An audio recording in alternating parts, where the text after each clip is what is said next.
인터랙션 디자인 실습에 온 것을 환영합니다. 이 실습은 우리가 어떻게 하면 새롭고 창의적이고 그 다음에 혁신적이고 미래적인 어떤 인터랙션을 디자인할 수 있는가, 이런 걸 고민하기 위해서 만들어진 실습입니다. 지금 배경에 예전 학생들이 했던 여러가지 디자인 작품들, 인터랙션 디자인 작품들이 보여지고 있는데,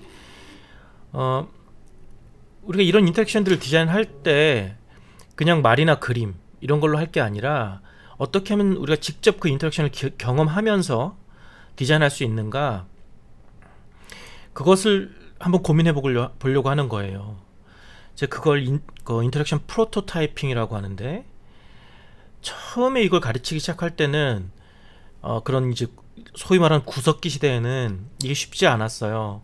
전자에 대해서 알아야 되고, 여러가지 그 역학 같은 것도 좀 알아야 되고, 여러가지 알아야 될 게 많고 너무 어려웠어요, 우리 디자이너들이 하기에는. 그런데 최근에는 아두이노 프로세싱 이런 등등의 오픈소스가 대중화가 되면서 이제는 이제 거의 누구나, 초등학생조차도 할 수 있게 되었다는 것이죠. 그래서 우리는 이 알두이노라는 도구를 가지고 이런 실습을 통해서 그걸 어떻게 다룰 수 있는지 좀 알고, 그거를 우리가 인터랙션 디자인에 활용할 수 있도록 하기 위해서 그런 어떤 기본적으로 알아야 될 것들과 어떻게 보면 조금 깊이 있는 곳까지 좀 알아보려고 합니다. 그래서 오늘은 그 첫 시간으로서 그 인터랙션 프로토타이핑을 하기 위해서는 어떤 것들을 알아야 될지 가장 기본적인 사항을 몇 가지 간단하게 공부해 보려고 합니다. 자, 우선 좀 낯설기도 하겠고 잘 모르겠지만 그 전기 이런 거에 대해서 좀 알아야 돼요. 근데 지금은 아주 상식적인 수준의 어떤 것들을 얘기할 거라서 너무 걱정할 필요는 없고요. 자, 그러면 가장 기본적인 것부터 제가 조금 설명을 해볼게요.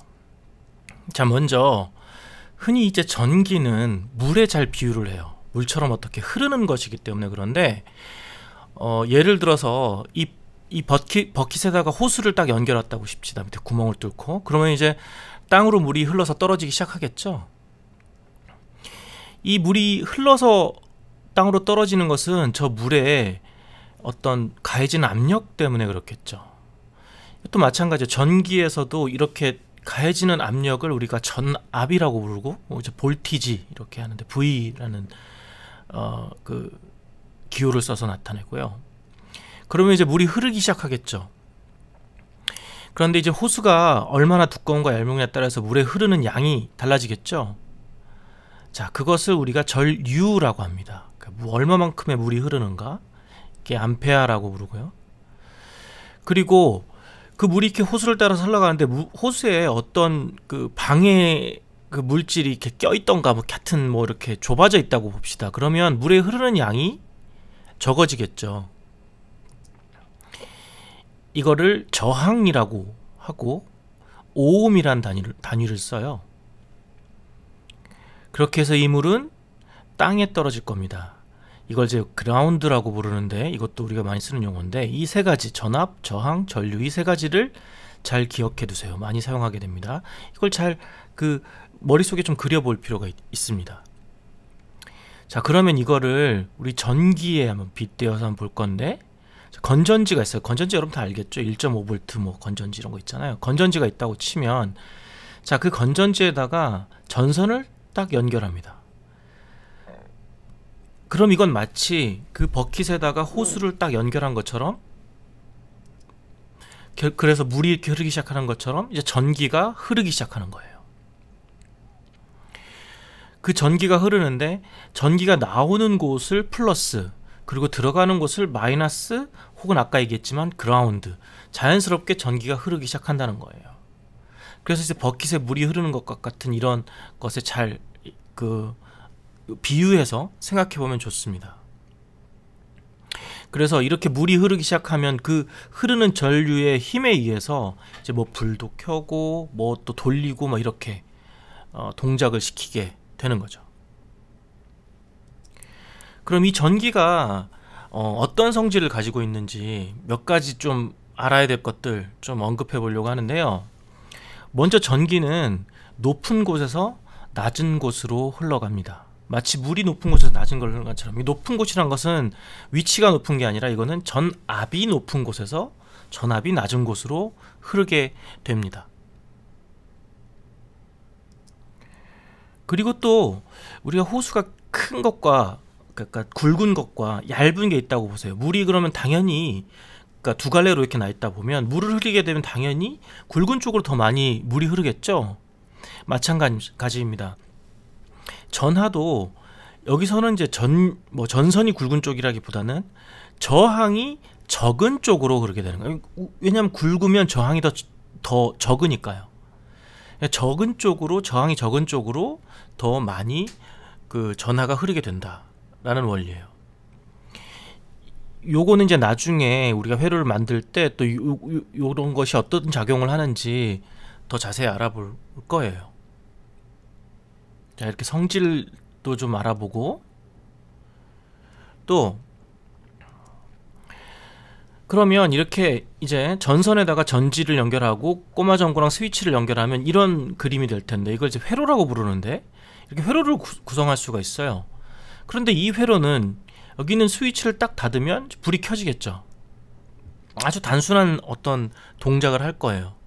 근데 이렇게 단순한 회로만으로는 우리가 지금 하게 되는 인터랙션 디자인서처럼 어떤 복잡한 명령의 복잡한 일을 이렇게 수행하는 걸로는 부족한 거예요. 그럼 어떻게 해야 될까? 그때 필요한 게 이제 마이크로 컨트롤러란 겁니다. 마이크로 컨트롤러는 우리 뇌 같은 건데, 우리 뇌처럼 어떤 걸 기억하고 생각하고 명령하는 그런 역할을 담당하는 어떤 거예요. 흔히 여러분들 컴퓨터에 가지고 있는 CPU라고 알죠? 그 CPU가 뭐 말하자면 아주 그 능력이 좋은 마이크로 컨트롤러라고 할 수 있죠.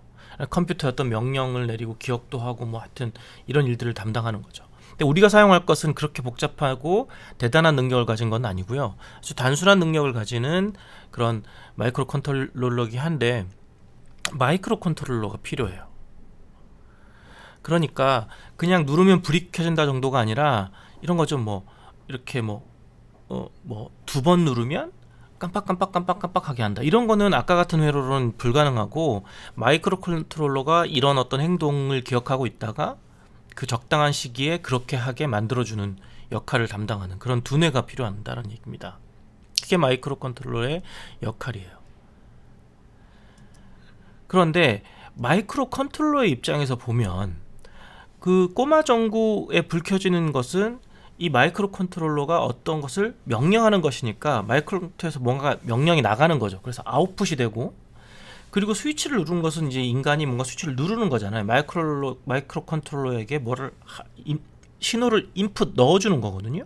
그걸 인풋이라고 부르는 거예요. 그래서 아웃풋, 인풋 이고, 그 다음에 이제 전원을 거기다가 연결해줘야 마이크로 컨트롤러가 동작을 할 수 있겠죠.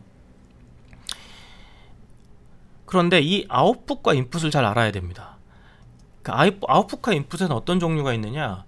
먼저 인풋에는 스위치 같은 것들, 그 다음에 우리가 그 볼륨 올리는 그런 이 볼륨 놉이라고 부르는데, 볼륨 놉 같은 것들, 이런 것들은 사람이 마이크로 컨트롤러에게 뭘 하도록 인풋하는 거죠. 반면에 아웃풋은 그렇게 한 동작이 이제 불을 켠다던가 모터가 돌아가게 한다던가 이런 일들을 하게 되니까 걔네들은 이제 아웃풋이 되는 거죠.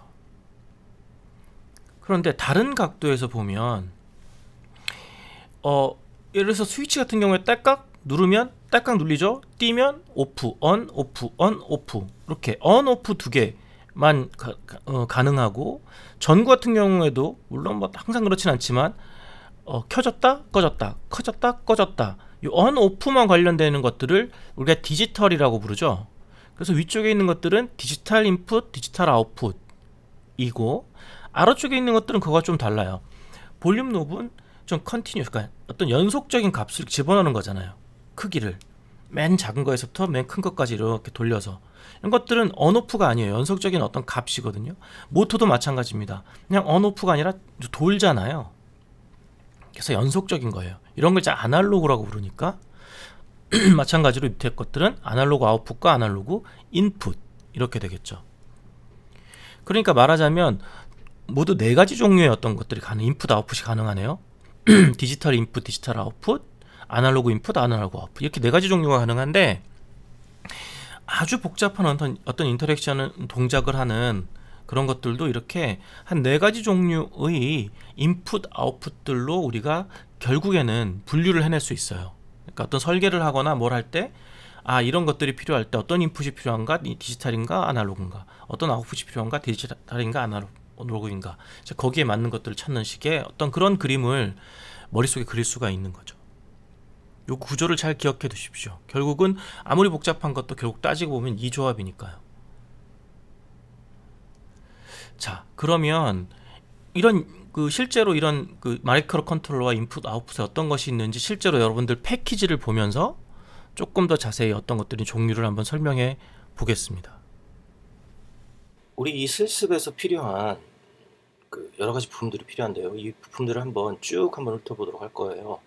먼저 아두이노 반드시 필요하겠죠. 아두이노는 여기 보면 우노라고 하는 아두이노 버전이 필요합니다. 그 다음에 이제 빵판이 또 필요하고요. 빵판은 브레드보드라고 해서 회로를 만드는 곳이고, 그 다음에 거기에 끼울 수 있는 점퍼 와이어 필요합니다. 그 아두이노에 전원을 주기 위해서는 우리 USB 케이블이 필요한데 USB 케이블로 전원을 줄 수 있고, 그 다음에 이런 아답터가 필요하기도 합니다. 아답터에 대해서는 나중에 한번 자세히 얘기할 기회가 있을 겁니다. 그 다음에는 이제 이 점퍼 와이어가 아닌 다른 전선들을 끊기 위해서는 이런 와이어 스트리퍼나 그 다음에 롱노즈 미퍼, 롱노즈 이 플라이어 같은 것들이 필요합니다. 부품들은 또 이쪽에 있는데요. 부품들은 먼저 LED가 뭐 여러 개가 있으면 좋은데 종류도 여러 가지 종류가 있는데, 그 다음에 LED에도 다른 종류, 다리가 4개 달린 이 녀석은 이제 RGB LED라고 합니다. RGB LED 필요하고, 그 다음에 고희도 LED라고 굉장히 밝고 많은 전류를 쓰는 이런 고희도 LED도 저희 예제에 포함되어 있습니다. 그리고 이제 버튼들이 필요하고요. 이 스위치들은 뭐 여러 가지 종류가 있는데 뭐 이 종류를 다 갖고 있을 필요는 없고, 이 중에 한 2개 정도가 필요해요. 탭트 스위치라든가 푸시 버튼, 뭐 이렇게 따깍따깍하는 틸트 스위치라든가 슬라이드, 여러 가지 종류 중에서 2개 이상은 동시에 필요합니다. 그 다음에 저항이라는 것도 그 저항에 대해서는 나중에 한번 자세히 얘기할 기회가 있을 겁니다. 그 다음에 이 센서들이 여러 가지 필요한데, 여기 있는 포토셀이라고 부르는 광 센서, 초음파, 그 다음에 이거 압력 센서, 그 다음에 이거는 적외선 센서, 그 다음에 이거는 포텐시오미터라고 해서 볼륨처럼 이렇게 볼륨 나옵니다. 이렇게 돌리는 게 필요하고요. 그 다음에 기울기, 엑셀러로미터라고 하는데 기울기 센서. 그 다음에 여기 있는 것은 소리를 만들거나 진동을 감지해 줄 수 있는 겁니다. 필요하고, 그 다음에 여기 2개 칩이 보이는데 이 칩들이 언제 사용되는지 그거는 이제 나중에 실습에서 자세히 설명할 것 같습니다. 그 다음에 이제 모터들 그냥 DC 모터, 서버 모터, 그 다음에 스태퍼 모터, 이렇게 모터 한 3종류가 필요합니다. 자, 그리고 이 중에 몇 가지는 좀 자세히 살펴볼 필요가 있는데, 가장 중요한 우리 알두이노. 자, 알두이노는 원래 이제 마이크로 컨트롤러인데 오픈 소스로 만들어졌어요. 마이크로 컨트롤러 보드고, 근데 원래 이탈리아 사람인 마시모 벤지라는 사람 분과 그다음 다비드 이름이 좀 어려워요. 다비드 쿠아티엘레스라는 분, 이 2분이 주축이 돼가지고 처음에 이제 개발을 했고, 이거를 공개를 했어요. 그래서 많은 사람들이 인터넷을 통해서 참여를 해서 이거를 더 향상시키고 더 안정화시키고 이런 데 참여를 한 거죠. 그래서 소스가 모두 공개돼 있어요. 그래서 아두이노는 이제 오픈소스로 개발된 보드고, 이걸 통해서 우리가 여러 가지 실험들도 하고 만들어서 뭐 재밌는 걸 스스로 만들어 보기도 하고 DIY도 하고 이렇게 하게 만들어 놓은 거죠. 일종의 작은 컴퓨터라고 보면 돼요. 아주 작고 기본적인 능력을 가지고 있는 컴퓨터다, 이렇게 보시면 됩니다. 우리가 사용하게 될 버전은 아두이노의 우노 버전이에요. 여기 보면 아두이노 우노라고 쓰여 있는데 이 버전이고, 이거 아닌 다른 버전도 쓸 수 있어요. 소프트웨어에서 선택만 해주면 됩니다. 걱정할 필요 없고요. 거기에 또 많은 칩들이 붙어 있을 겁니다. 자세히 들여다보세요. 여러분들 패키지에서 아두이노 오늘 꺼내서 보면 많이 붙어 있는데 그걸 뭐 다 일일이 알 필요까지는 없어요. 또 저도 잘 몰라요, 사실은. 그런데 뭐 핵심적으로 여기 가운데 이렇게 길게 생긴 요 칩이 이제 핵심적인 아두이노의 어떤 두뇌예요. 그 나머지들은 이제 이 두뇌가 잘 작동하도록 도와주는 어떤 것들이고요. 하지만 그거 말고도 꼭 알아야 되는 것들이 이 핀들인데, 위쪽 아래쪽에 핀들이 쭈루룩 있어요. 여기가 중요합니다. 아까 우리가 얘기했던 디지털 인풋, 디지털 아웃풋, 아날로그 인풋, 아날로그 아웃풋을 연결하는 그런 핀들이에요. 이쪽을 통해서 서로 신호를 주고받게 되는 거죠. 자, 위쪽에 있는 것들은 이제 나중에 다시 설명하겠지만 디지털 인풋, 디지털 아웃풋, 아날로그 아웃풋까지를 담당하게 돼요. 그리고 아래쪽에 있는 것들은 아날로그 인풋을 담당하게 됩니다. 그리고 그 아래쪽 왼쪽에 있는 거는 주로 전원에 관련된 것들을 담당하게 되는 핀들이에요. 그래서 이 핀들을 활용해서 이제 서로 그 신호를 주고받고 이렇게 하게 된다는 것 정도 아두이노에서 알아둬야 될 것 같습니다. 또 하나 알아야 될 것이 브레드보드라는 건데, 이거는 이제 우리나라 말로는 빵판이라고, 그 말 그대로 빵판이라고 불러요. 브레드보드. 이 브레드보드는 뭐 언제 쓰는 거냐, 이것도 좀 알아야 될 것 같은데, 우리 아까처럼 회로를 만들려면 이제 선을 연결해서 다 연결하겠죠. 그러면 이제 빵판이라는 게 없으면 어떻게 해야 되냐면 다 일일이 선을 꼬아서 연결하든지 뭐 납땜을 하든지 일일이 해줘야 돼요. 그 과정이 굉장히 귀찮기도 하지만 더 중요하게 그걸 수정하기 굉장히 어려워요.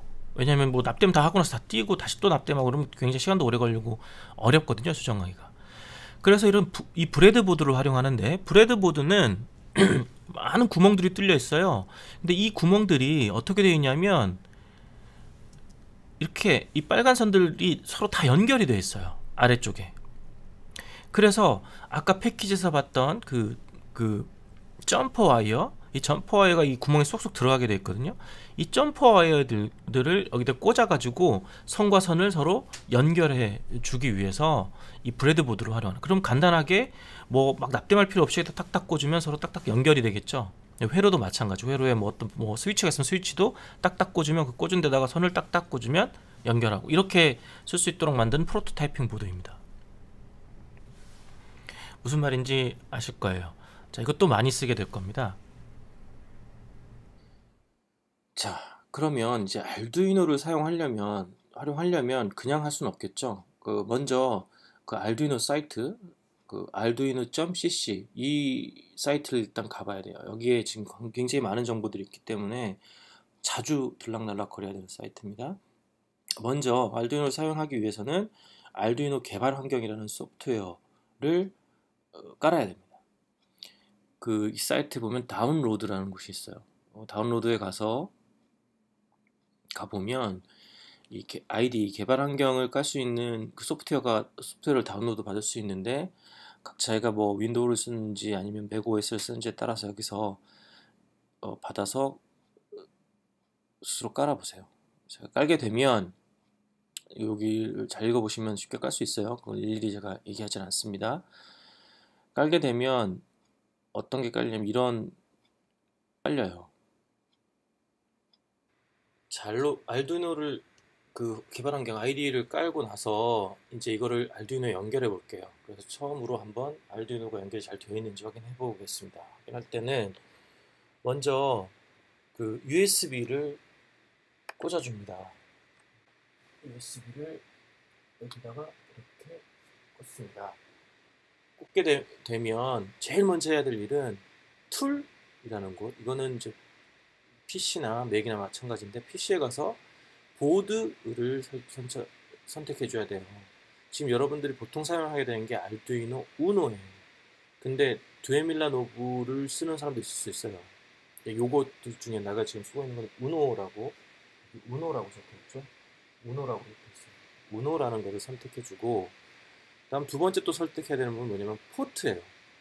포트는 지금 맥 같은 경우에는 거기 보면 뭐 dev /cu USB 모뎀 1421 이렇게 써있는, 그리고 옆에 보면 알두이노 우노라고 이렇게 써있기도 한데 이거를 선택해 줘야 됩니다. 그래서 포트하고 저거 선택해 줘야 됩니다. PC 같은 경우에는 포트가 이렇게 써있지 않고 뭐라고 써있냐면 뭐 com1, com2, 7, 8 이렇게 그 각자 PC에 따라 다르게 써 있는데 그 중에 알두이노가 연결되어 있는 컴포트에다가를 선택해 줘야 됩니다. 선택하고 나서 처음이니까 아니 예제라는 데 가서 베이직에 블링크라는 걸 선택해 보세요. 그러면 이런 화면 이런 소프트웨어가 뜰 겁니다. 미리 예제로 되어 있는 거예요. 얘가 하는 일은 뭐냐면 그리고 얘를 이제 업로드를 해볼 텐데 여기 보면 이 화살표 선택한 옆에 업로드라고 써 있죠. 이걸 누르게 되면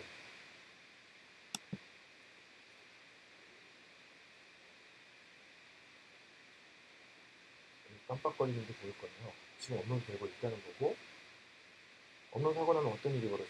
아까 아무것도 없었는데 여기 지금 반짝 반짝 거리고 있죠. 자, 이렇게 됐다면 여러분들은 이제 아이디도 잘 설치가 됐고 아두이노도 이상 없다라는 거를 확인할 수 있어요. 이게 어떤 뜻을 갖느냐 이런 것들은 이제 실습들을 통해서 우리가 자세히 알게 될 겁니다.